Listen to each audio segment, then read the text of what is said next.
Okay. So good morning, everyone.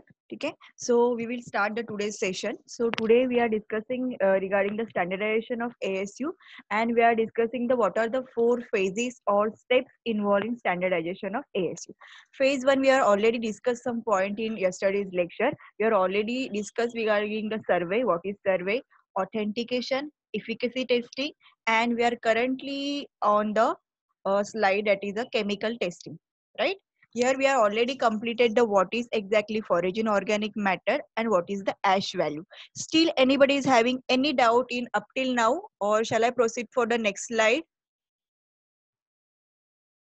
You just write in chat box. If I proceed, then you just write Y or yes. Okay, so we will continue. So next, that is the moisture content. So moisture content basically having the two type of moisture content. First we call it the simple LOD, that is a loss on drying, and next is nothing but the moisture content by the Karl Fischer reagent, or it is a titration with the help of Karl Fischer reagent. Okay. First we will see the what is LOD. LOD is nothing but the loss on drying. Okay. In which what happen exactly? We are keeping the some amount of sample in a oven for a particular period of time. Okay.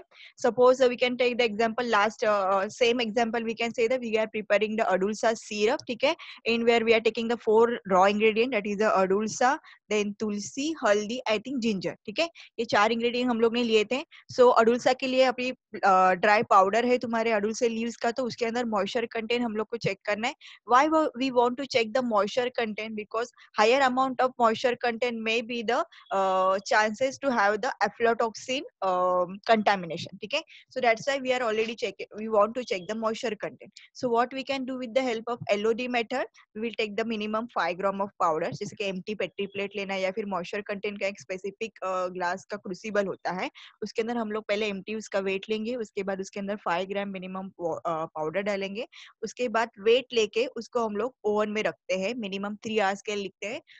अगर तुम लोग का dry मतलब sample इस for herbal medicine के लिए there are two type of moisture content के लिए टू वे हम लोग टेम्परेचर यूज करते हैं. एक तो 100 degree Celsius and second is 60 degree. ठीक है.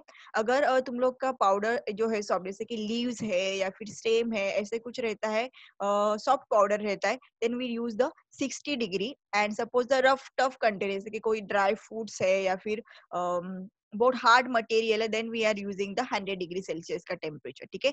जैसे कि ग्रेन्स वगैरह अपने होते हैं तो which is very tough and hard, तो ग्रेन्स के लिए generally we are using 100 degree Celsius.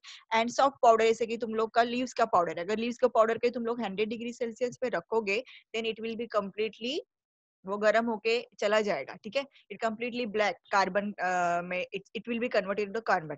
तो we are generally using the moisture content है 60 डिग्री सेल्सियस पे. तो हम लोग उसको 3 आवर्स के लिए 60 डिग्री सेल्सियस पे रखेंगे.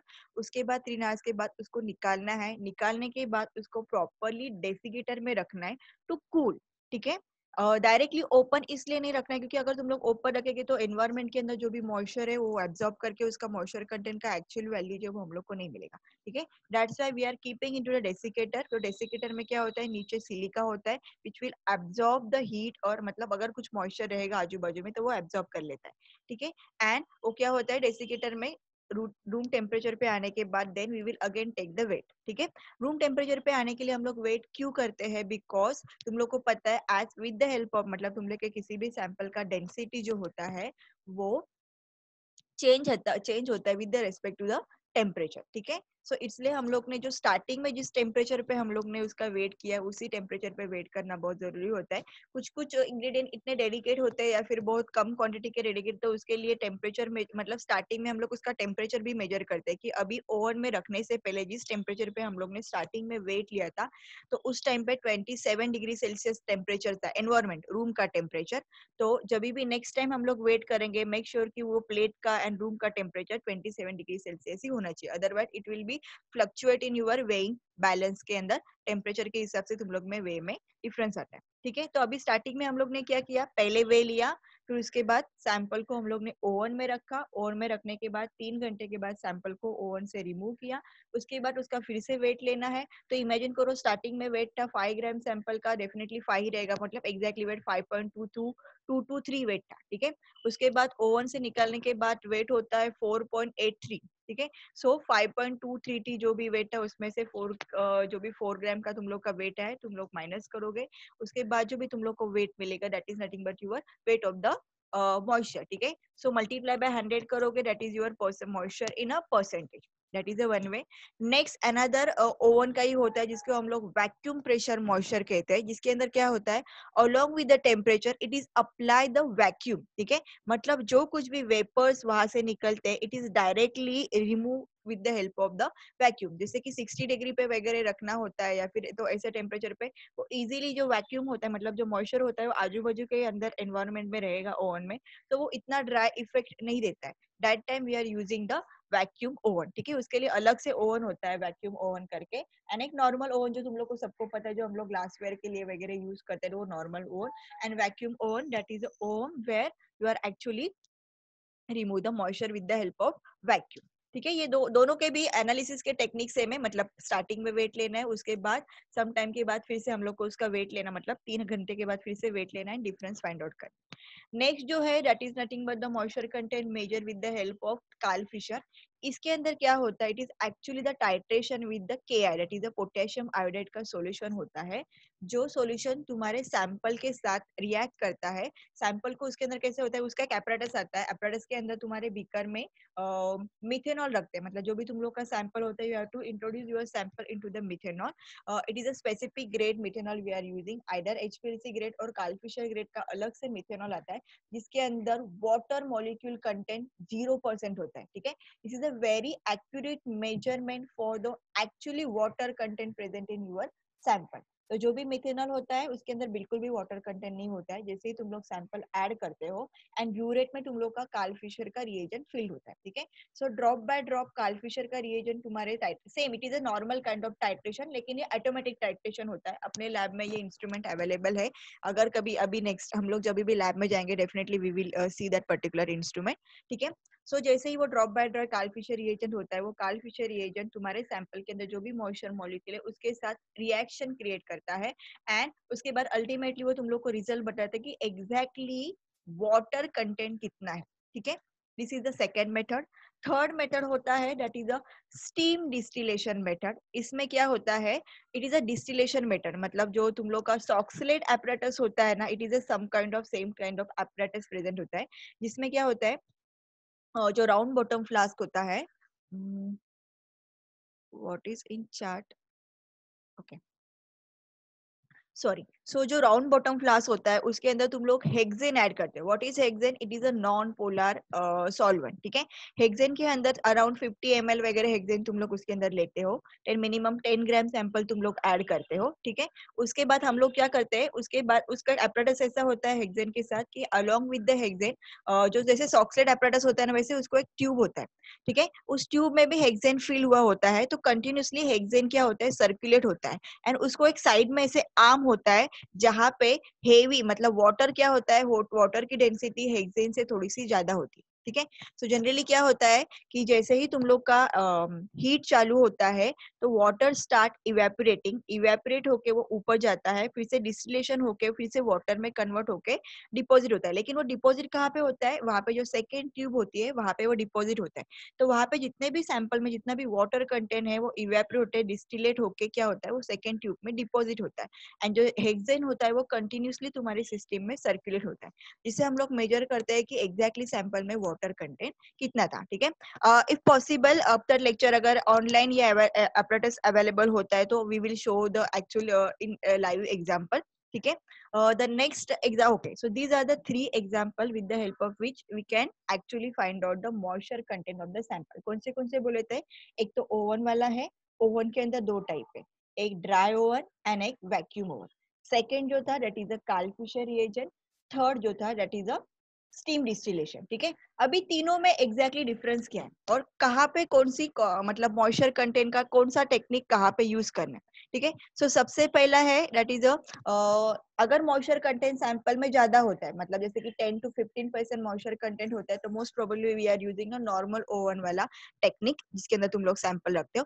अगर मॉइस्चर कंटेंट बहुत कम है, जैसे कि हार्डली 0.1%, 0.2% है, तो it is not easily find out with the help of your oven technique. So that time we are using the Karl Fischer वाला टेक्निक, जिसके अंदर तुम लोग स्मॉल विद एकदम 0.01% भी मॉइस्चर कंटेंट या फिर वाटर मॉलिक्यूल होगा तो you can detect with the help of Karl Fischer reagent. ठीक है। स्टीम डिस्टिलेशन जो मेथड है वो मेजरली फॉर स्पाइसेस के लिए यूज करते हैं, जिसके अंदर बहुत सारा ऑयल कंटेंट होता है।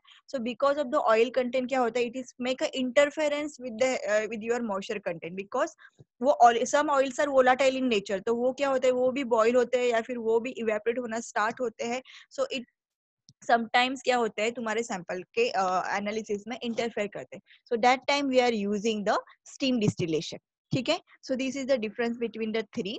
Okay. So have you understood regarding the moisture content? Anybody having any doubt? If you have, otherwise just write no doubt so I can proceed for the next slide. Sorry, next test. Can I continue? Just write yes in chat box. Okay, no doubts. ठीक है। So we will move for the next technique, that is the extractive value. So what is exactly the extractive value of the compound? This is very simple. Definitely जो भी तुम लोग के powders है वो dry form में होते हैं। ठीक है। तो अगर हम लोग को वो फाइटोकेमिकल एक्सट्रैक्ट करना है तो हम लोग को वो किसी वेट सॉल्वेंट में उसको एक्सट्रैक्ट करना होता है। तो वो जो एक्सट्रैक्ट करने का exactly how much amount is extracted, इसको कहते हैं extractive value. What is the procedure और how do we find out the extractive value? ठीक है। इट्स डिपेंड, अभी इसके लिए भी तुम लोग को एग्जैक्टली थोड़ा सा R&D करना पड़ता है कि which solvent exactly we want to use, how much amount of solvent we exactly want to use and how much amount of sample we should add in a extraction। ठीक है। तो starting में हम लोग क्या करते हैं, तीन टाइप के सॉल्वेंट लेते हैं। First that is highly polar, next mid polar and completely non polar. Most probably we are taking the water और इथेनॉल। ठीक है, जो हाईली पोलर में लेते हैं। मिड पोलर में most probably we are taking methanol और एसीटोनाइट्रॉल और any other organic solvent. It's depend upon the solubility और जो भी तुम लोग का एक्सट्रैक्ट करने वाले फाइटोकेमिकल्स, उस फाइटोकेमिकल का नेचर क्या है, उस बेसिस पे मोस्ट प्रोबेबली सॉल्वेंट डिसाइड होता है। लेकिन स्टार्टिंग में कैसे होता है, हम लोग को कुछ भी पता नहीं होता है, हम लोग को सिर्फ कंपाउंड के केमिकल प्रॉपर्टीज पता होते हैं। सो मोस्ट प्रोबेबली स्टार्टिंग में हम लोग तीन सॉल्वेंट लेते हैं, highly polar, mid polar and completely non-polar. तो highly polarly most probably we are taking the water or ethanol. Mid polar में maximally they are using the methanol and completely non-polar में they are using the benzene और hexane. ठीक है। उसके अंदर minimum first of all we are taking the, it's depend upon, अगर तुम लोग के पास रोटरी एपेटाइटिस में जैसे अपने पास है कि टेस्ट ट्यूब वाला रोटरी एपेटाइटिस है, तो 10 ml सॉल्वेंट ले लो एंड 1 ग्राम पाउडर डालो। ठीक है। और अदरवाइज मिनिमम 30 ml सॉल्वेंट लेते हैं, 30 ml बीकर में लेते हैं वो 30 ml सॉल्वेंट एंड उसके अंदर मिनिमम 5 ग्राम तुम लोग का जो पाउडर होता है वो पाउडर ऐड करते हैं।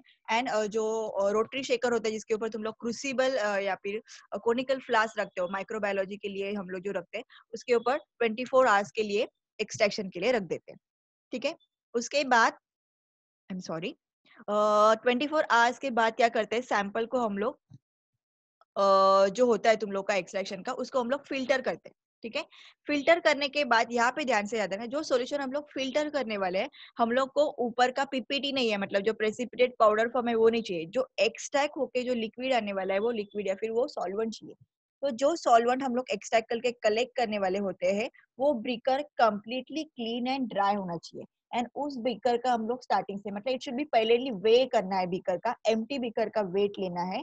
एम्प्टी बीकर का वेट लेने के बाद बीकर के अंदर जो भी सॉल्वेंट हम लोग का, मतलब जो भी 30 ml है उसमें से मिनिमम 25 ml एक्सट्रैक्ट होता है, because some amount of solvent is already absorb by your powder. ठीक है। तो उसके बाद जो भी तुम लोग का 25 ml सॉल्वेंट निकलेगा वो सॉल्वेंट हम लोग बीकर में लेंगे।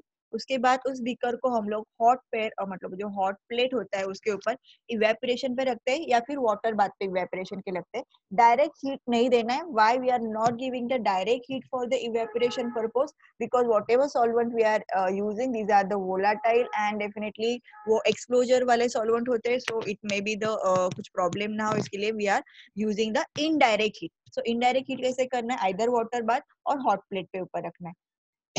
ठीक है। तो उसके बाद क्या होगा, जो भी तुम लोग का सॉल्वेंट रहेगा उसके अंदर जो भी मतलब इथेनॉल मिथेनॉल है वो इवेपोरेट हो कंप्लीटली, जब तक वो इवेपोरेट नहीं होते तब तक तुम लोग को सैंपल को इवेपोरेशन कंटिन्यू करना है। इवेपोरेशन होने के बाद जो भी सॉल्वेंट है वो इवेपोरेट होता है एंड जो भी तुम लोग का सैंपल एक्सट्रैक्ट हुआ है वो तुम्हारे बीकर के एजेस पे डिपॉजिट होता है। ठीक है। उसके बाद बीकर को कंप्लीटली कूल करना है सेम टेम्परेचर पे जिस टेम्परेचर पे तुम लोगों ने स्टार्टिंग पे बीकर का वेट किया था। तो डेसिकेटर में रखना है, डेसिकेटर में रखने के बाद नॉर्मल रूम टेम्परेचर पे आते हैं। रूम टेम्परेचर पे आने के बाद उस बीकर का वेट लेना है। ठीक है। अभी हम लोग को क्या करना है, स्टार्टिंग का बीकर का वेट एंड अभी का बीकर का वेट। ठीक है। मतलब एम्प्टी बीकर वेट एंड अभी beaker it is a empty beaker plus your deposited extra. तो इमेजिन करो एम्प्टी बीकर का वेट कुछ तो आया था 25 ग्राम। अभी एक्सट्रैक्ट इवेपोरेट करने के बाद बीकर का वेट आया 25.7 ग्राम। ठीक है। So how much that is 0.7 gram is your extractive value of this particular extract. ठीक है। सो ऐसे एक्सट्रैक्ट वैल्यू हम लोग हर एक के निकालते कि पोलर में किसमें, मिड पोलर में ज्यादा है, नॉन पोलर में ज्यादा है। ठीक है। मैक्सिममली जो तुम लोग के प्लांट के एक्सट्रैक्ट होते हैं वो आर मिड पोलर नेचर में होते हैं। सो उसका मिड पोलर में because they are organic content. तो ऑर्गेनिक कंटेंट जो होता है वो हाईली वाटर सोल्यूबल या फिर ऐसे नेचर में होते हैं। सो मैक्सिममली वो मिड पोलर नेचर होते हैं। लेकिन ऐसे होते हैं कि कुछ कुछ फाइटोकेमिकल्स जो होते हैं वो मतलब कंप्लीटली नॉन पोलर में भी नेचर में भी होते हैं। सो अभी हम लोग ने एक्सट्रैक्टिव वैल्यू निकाला, उसके बाद जो भी एक्सट्रैक्टिव वैल्यू के लिए सैंपल होता है वो सब थोड़ा सा अमाउंट सैंपल हम लोग टीएलसी के लिए भी बचा के रखते हैं कि जो कुछ भी हम लोग ने एक्सट्रैक्ट किया है एग्जैक्टली उसके अंदर what kind of phytochemicals are present. ठीक है। जैसे कि अभी extraction is a crude extract है, अभी उसके अंदर क्या जो भी फाइटोकेमिकल्स रहेंगे, you have already studied the nature of the phytochemical in first semester, first year and first semester, that is they are divided into the 5 groups, that is the alkane, उसके बाद टैनिन, ठीक है, steroid, there are so many. ठीक है। सो वो जो कुछ भी कंपाउंड में एक्सट्रैक्ट हुआ है उसके अंदर अल्केन ज्यादा है मतलब या फिर स्टीरॉइड कंपाउंड है या फिर टैनिन है या फिर अल्कोलॉइड है, ये सारी चीजें जो कुछ भी वो हम लोग with the help of TLC and along with the standard we are find out. ठीक है। तो that is the extractive value of the compound कि एग्जैक्टली कौन से सॉल्वेंट में ज्यादा एक्सट्रैक्ट निकल रहा है एंड जो भी एक्सट्रैक्ट निकल है उसके अंदर जो हम लोग का एक्सपेक्टेड कंपाउंड है ये वो निकल रहा है या नहीं, वो हम लोग कहाँ से फाइंड आउट करेंगे, with the help of TLC. मतलब इमेजिन करो कि extractive value maximum extraction value तुम लोग को मिथेनॉल में ज्यादा मिला, that is a mid polar.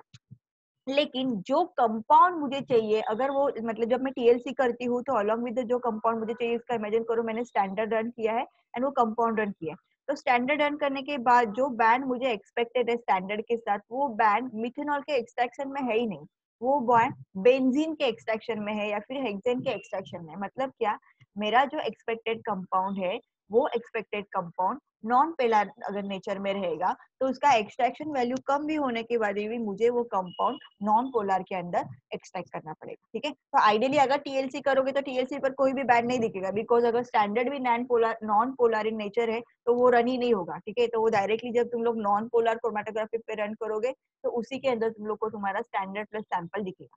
So extractive value methanol में ज्यादा है इसलिए हमेशा मिथेनॉल एक्सट्रैक्ट यूज करना है या फिर मिड पोलर एक्सट्रैक्ट यूज करना है, ऐसे नहीं होता है। It's depend upon what kind of phytochemicals you require and how much quantity are require. मतलब किसके अंदर अगर सपोज इमेजिन हो रहा है कि नॉन पोलर में वो ज्यादा एक्सट्रैक्ट हो रहा है तो नॉन पोलर के अंदर there are so many solvent, that is benzene है, हेक्सेन है, इथल है, डाइइथाइल ईथर है, ऐसे अलग से बहुत सारे ग्रुप रहेंगे। तो फिर तुम लोग नेक्स्ट स्टेप में क्या करोगे, हर each sample all non polar solvent में डालोगे एंड उसके बाद देखोगे कि किसके अंदर उसका एक्सट्रैक्शन वैल्यू ज्यादा आ रहा है। प्रोसीजर विल बी सेम रहेगा एंड उसके बाद तुम लोग वो एक्सट्रैक्शन के लिए वो सॉल्वेंट डिसाइड करोगे। That is the extraction value. Anybody having any doubt with respect to extraction value?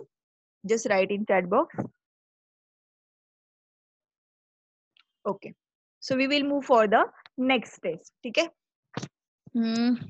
हाँ, extractive value के बाद limits are determined for this particular parameter. Okay, this is very important. That is the limits find out करना है। ये limits कैसे find out करते हैं ये हम लोग आगे के step पे देखेंगे कि exactly कितना content होता है उसके हिसाब से we are actually develop the method कि maximum जो जैसे कि मेरे पास अभी imagine करो कि ये मैं chemical testing के लिए मैंने sample collect किया तो imagine करो कि अडुल्सा के sample मैंने 5 sample collect किए। सिर्फ plant के अंदर भी बहुत सारे species होते हैं तो अडुल्सा के भी बहुत सारे species हो सकते हैं। ठीक है। और अपार्ट फ्रॉम अलग अलग डिफरेंट फ्रॉम नेचर से अलग मैंने कलेक्ट किया है, तो एग्जैक्टली जो फाइटोकेमिकल्स मुझे चाहिए उसमें से इमेजिन करो ये प्लांट में मैक्सिमम एक्सट्रैक्शन वैल्यू 60% मुझे मिल रही है, तो मैं लिमिट सेट करूंगी कि max to max 50 to 60% extract मुझे 100 ग्राम में से मिलना चाहिए। मतलब अगर मैं 100 ग्राम पाउडर लेती हूँ और उसको 1000 ml के लिए डिजोल्व करती हूँ, तो उसमें से मुझे मिनिमम 60% एक्सट्रैक्शन वैल्यू मिलनी चाहिए। या फिर ऐश वैल्यू के अंदर उसका उसका जितना भी ऐश आता है उसके हिसाब से फिर डिसाइड करेंगे कि इतना। अभी ये लिमिट हम लोग को कहाँ पे मिलेंगे, फार्माकोपिया में मिलेंगे। तो एज पर फार्माकोपिया के हिसाब से अगर वो बोले कि मिनिमम 80% या फिर 60% एक्सट्रैक्शन वैल्यू होनी चाहिए, तो अगर हम लोग को 60% एक्सट्रैक्ट नहीं मिल रहा है, मतलब क्या, जो भी मेथड हम लोग एक्सट्रैक्शन के लिए यूज कर रहे हैं या फिर जो मटेरियल हम लोग एक्सट्रैक्शन कर रहे हैं यूज कर रहे हैं, उसमें कुछ ना कुछ तो प्रॉब्लम है। इधर मटेरियल कम हो रहा है, बेबी सीजनल वेरिएशन के वजह से उसके अंदर फाइटोकेमिकल्स कम है, तो हम लोग को मैक्सिमम और थोड़ा सा वेट लेके एक्सट्रैक्शन के लिए यूज करना है वगैरह। ये सब डिसाइड करके हम लोग लिमिट डिसाइड करेंगे कि 100 ग्राम पाउडर 1 लीटर में डिजोल्व करेंगे तो 60% एक्सट्रैक्ट नहीं, हरे 12 मतलब थोड़ा एक्स्ट्रा पाउडर लेते हैं तो एग्जैक्टली 60% एक्सट्रैक्ट मुझे मिल रहा है। तो उसके हिसाब से यू विल मैनिपुलेट और we can say moderate your method as per the limit. ठीक है, okay. So go to the next point, that is the chromatographic fingerprinting pattern like HPTLC and HPLC are established to authenticate species from the raw material. It is the same जैसे ही अभी तुम लोग का ये कहाँ से मिलेगा, जो भी तुम लोग का एक्सट्रैक्शन वैल्यू एक्सट्रैक्टेड सॉल्वेंट है वो सॉल्वेंट तुम लोग रन करोगे along with the standard and उसके बाद with the HPLC और HPTLC. HPTLC is more better than HPLC for starting analysis because HPTLC is better for quantitative analysis. ठीक है, अगर तुम लोग को qualitatively just देखना है कि कौन से पैरामीटर्स आ रहे हैं, that time we go for a HPLC. ठीक है, सो HPTLC में क्या करोगे, सारे स्टैंडर्ड्स रन करोगे, सैंपल रन करोगे, जो जो फाइटोकेमिकल हम लोग को चाहिए वो अगर उसके बैंड हम लोग को मिल रहे हैं, मतलब जो भी फाइटोकेमिकल हम लोग को एक्सट्रैक्ट करने हैं एक्सट्रैक्ट हो रहे हैं, then we will go for HPTLC की एग्जैक्टली कितना अमाउंट मिल रहा है। तो हर एक स्टैंडर्ड के सपोज इमेजिन करो तुम लोग ने 100 ppm के स्टैंडर्ड्स बनाए, तो उसके हिसाब से तुम लोग तुम्हारा सैंपल रन करोगे, सैंपल रन करने के बाद एरिया एंटर को जो है उसके साथ मैच करोगे, परसेंटेज ऐसे चेक करोगे, परसेंटेज ऐसे चेक करने के बाद हम लोग को पता चलेगा कि कितना परसेंट एक्सट्रैक्ट में एग्जैक्टली वो पर्टिकुलर फाइटोकेमिकल आ रहा है। ठीक है, तो इसके हिसाब से केमिकल टेस्टिंग से हम लोग क्या क्या फाइंड आउट करेंगे कि एग्जैक्टली व्हाट, मतलब जो भी मटेरियल हम लोग यूज कर रहे हैं उसके एक्सपेक्टेड वैल्यू हम लोग को मिल रहा है नहीं। ठीक है, एंड उसके बाद हम लोग आगे प्रोसेस करेंगे। तो यहाँ तक हम लोग का केमिकल टेस्टिंग वाला खत्म हो चुका है। We will move to the next slide. I think we will go for our phase 2 because phase 1 के अंदर 5 पॉइंट्स है। दैट इज योर फर्स्ट वाला था सर्वे, सर्वे के था ऑथेंटिकेशन, उसके बाद efficacy testing, safety testing and chemical testing which we are already completed. So we will move for the next slide.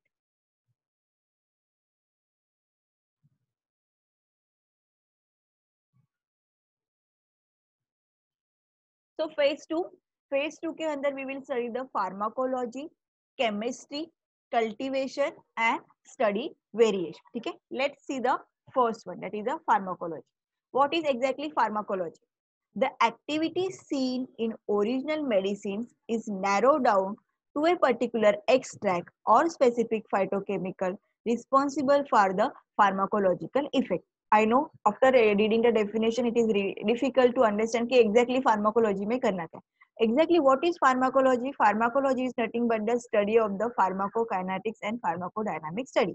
मतलब क्या कि जो भी प्लांट मटेरियल तुम लोग एक्सट्रैक्ट कर रहे हो उसका एग्जैक्टली तुम्हारे बॉडी में कहाँ पे इफेक्ट होता है, मतलब उसका मेडिसिनल वैल्यू है हमें पता है, लेकिन वो मेडिकली अपने बॉडी पे कहाँ पे रिएक्ट करता है, कहाँ पे डिपॉजिट होता है and what is their cycle, what is their site of action, ये जो कुछ भी है ये स्टडी करना, that is nothing but the pharmacology study. See अभी फिर से मैं रीडिंग करती हूँ डेफिनेशन और ट्राई करो कि कुछ तो कोरिलेट करना।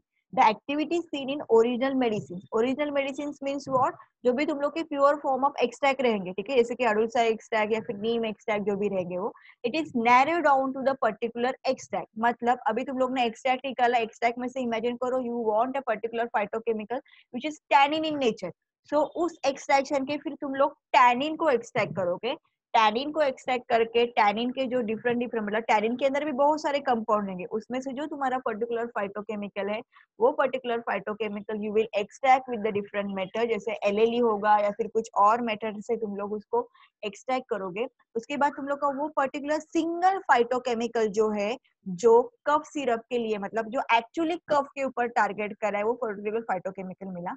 उसके बाद वो पर्टिकुलर फाइटोकेमिकल बॉडी में इंजेक्ट करने के बाद एग्जैक्टली वो बॉडी पे कहाँ पे जाता है and where he start their action cycle. ठीक है, action cycle means target organ, जैसे कि वो टारगेट ऑर्गन में जाके मतलब तुम्हारे थ्रोट के जो लाइनिंग वाले सेल्स है, इमेजिन करो वो सेल्स पे जाके वहां पे जो भी बैक्टीरिया वहां पे डिपॉजिट होंगे उसको वो फाइगोसाइटोटिक एनालिसिस से उसको किल करता है, या फिर उसका वो सेल रप्चर करता है, उसके बाद वो ऑर्गेनिज्म डेथ होता है। ऐसे उसके कुछ तो केमिकल एक्शंस रहेंगे, या फिर उसके अंदर जो भी पर्टिकुलर वो फाइटोकेमिकल के केमिकल्स है, उस केमिकल के वजह से तुम्हारे बॉडी में कुछ तो कैस्केड मैकेनिज्म ऑफ एंजाइम के मैकेनिज्म एक्टिवेट होता है।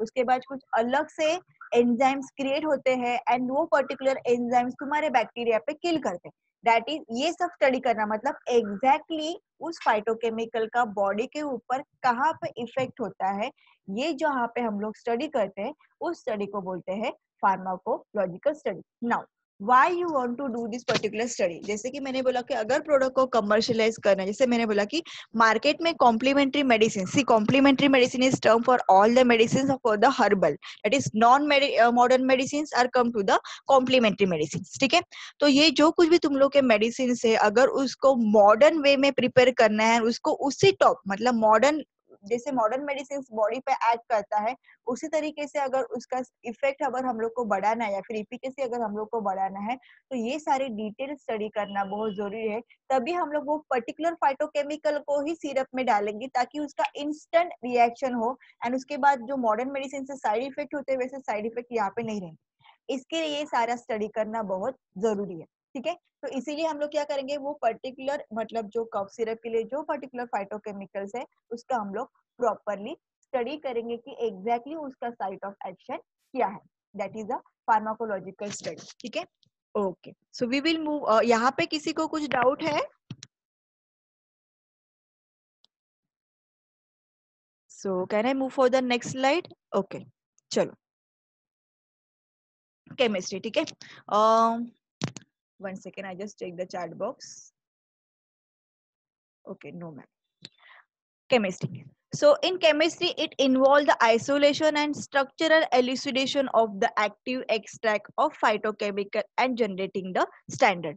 Using this standard, specific methods are developed to determine the quality of the medicine. अभी इसमें हम लोग ने क्या किया, फर्स्ट में हम लोग ने फार्माकोलॉजिकल स्टडी में हम लोग ने क्या किया, we actually study the where it is act on your body. In chemistry, we are actually checking the what is exactly the chemical nature of that particular phytochemical. जैसे मैंने बोला एक्सट्रैक्ट किया, टैनिन के अंदर बहुत से टैनिन थे, उसमें से वो पर्टिकुलर टैनिन हम लोग ने एक्सट्रैक्ट किया, right?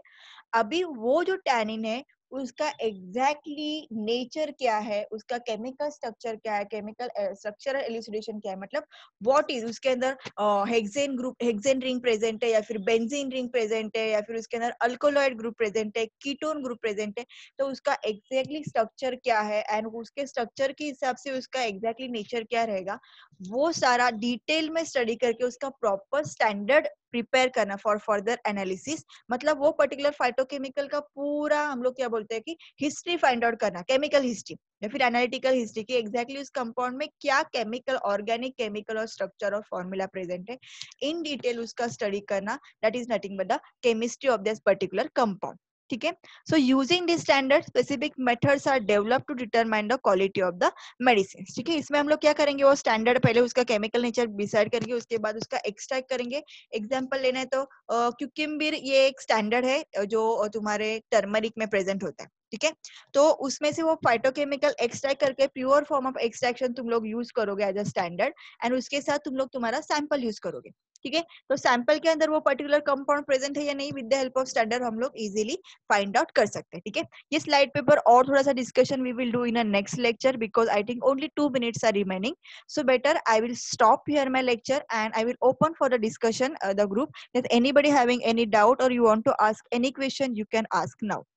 So I will wait for 2 minutes. Otherwise, after 2 minutes, the meeting will be closed. So I just open the chat box.